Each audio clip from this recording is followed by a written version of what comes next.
Hello everyone. So today's video I have a project that I've actually had this fan for a while, coming up on a year now, and it's just been sitting in my pile of to-do projects. And I just wanted to get this out and show a video of its current state as is. It's a very, very sad ILG Model 183. So to start with, the motor dome cover, the bullet cover here, has a hole that's been drilled through it, and somebody put a 3/8 Romex connector into the side of this thing. I'm not sure what the purpose of that was, because the frame has built into it right here. It has a place for the wiring to go, and it terminates inside this cover. So I'm not sure why they had to put that there, but they did. I've actually seen that a few times on different fans that I've seen listed for sale online, so I'm not sure what goes through people's minds when they're mounting these things, but I guess it's like, oh, I don't know where to put the wire, let me just drill a hole through the side of the cover. I don't understand, but either way, so there's that issue that I'll fix. That's not really a critical issue, but it's something I want to repair. There's also one of the two screws that is used to secure the bullet cover. One of them, the head is just completely sheared off. Somebody, I guess it was rusted in there, and they just wrenched on it real hard with a screwdriver, just snapped the head off.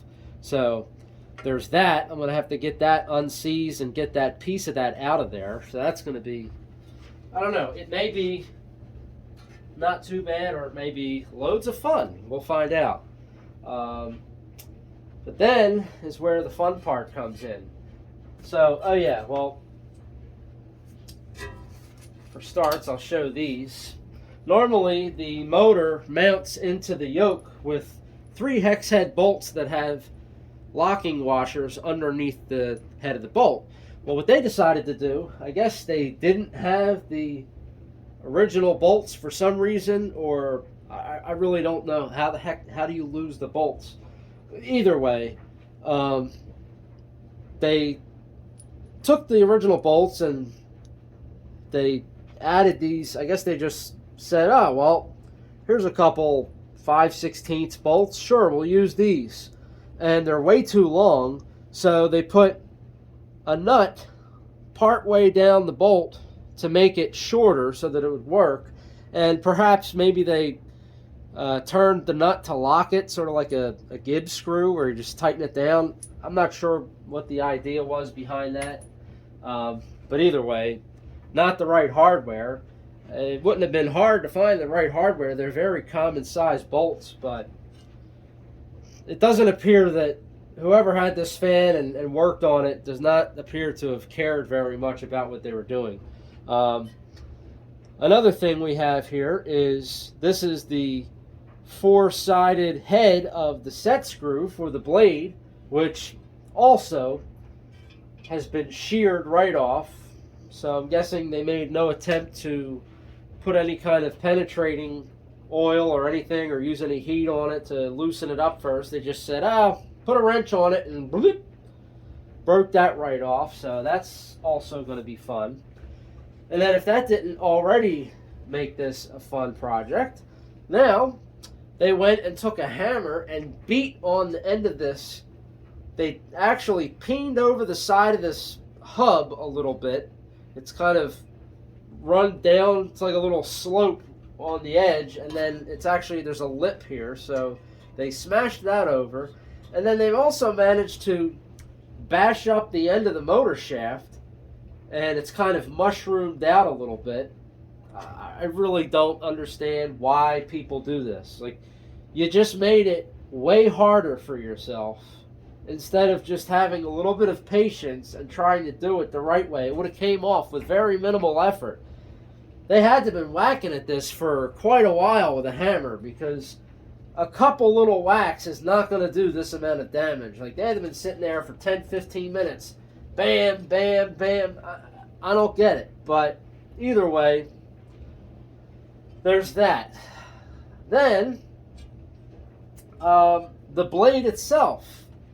Why would this be the only damage? Of course they're going to do more, right? So, we've got each of these wings has actually been bent downward. And you'd probably say, well, why the heck would somebody bend the blades down like that? Well, the reason is, in order to get, for some of these ILGs, not every size is like this, but the 183 for the smaller size ILGs is one of those that the blade is actually quite a bit bigger than the diameter of this fan, the frame or the shroud here for this fan. So you cannot get that blade to just go through here. You have to actually undo the set screw and pull the motor out a little bit and take the shaft out of the back of this blade hub, and then you can actually stick the blade through the side here and you can get it out. But what they decided to do, I guess after they tried and failed to get this apart, I'm thinking they might have just taken some brute force with a hammer and whacked on the back of the motor housing, and it just bent these blades down far enough until it actually fit through that housing. They might have even used more force than that, because these blades, the hub on these is actually pretty thick steel, and it's not that easy to bend. So they had to be really exerting some force on this to get that to bend down like that and go through there. Again, I don't know why would you do something like that? But either way,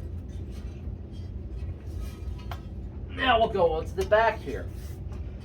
Now, normally I would not set this heavy motor on these blades like this, like I just did, because you risk bending the blades up a little bit if it was a good fan. But right now the blades are so screwed up that I'm not worried about it. I'll fix it later.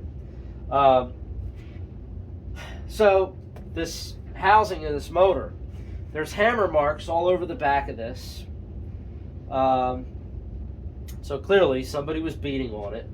There's a crack in the casting that goes all the way around through this vent hole. I guess that was kind of a weak spot there, and it cracked.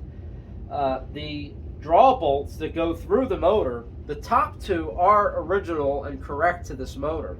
They have a round head on one side, and the other side has just a regular hex nut.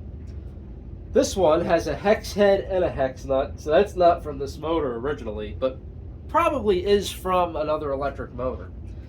And then this one looks like it's just a piece of all thread that is just going through here and has a nut on both sides, which, I mean, if you didn't have any, all thread works.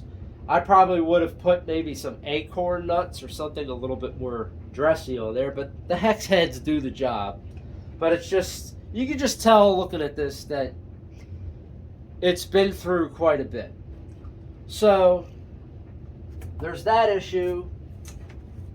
The tag on the motor, this nameplate, is pretty much just trashed. It looks like they took sandpaper and tried to sand it.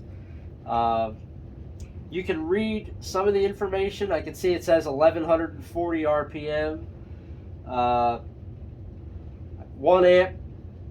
I see 2 amps. So this is 2 amps at 115 volts, or 1 amp at 230 volts. 1/6 horsepower. Yeah, there's frame 19. Yeah, there's not much you can read on that. So, and if you look, there's a chunk of the casting missing here.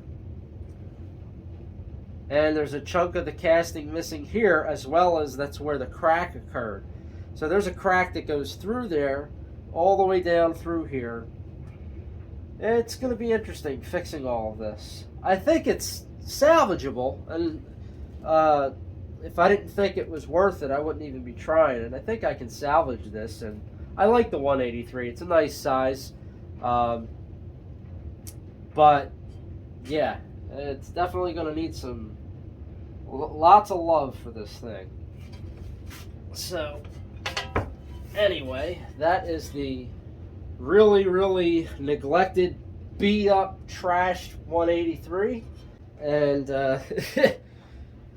hope you stay with me through some of the other videos that I'll be making of this, and you'll see how this looks when it starts to actually come apart, and I can get a better look inside the motor and everything else, and we'll see how this goes. I have this fan, and I also have a model 163 that need to be rewound, because the motor windings, oh, that's something I didn't even mention.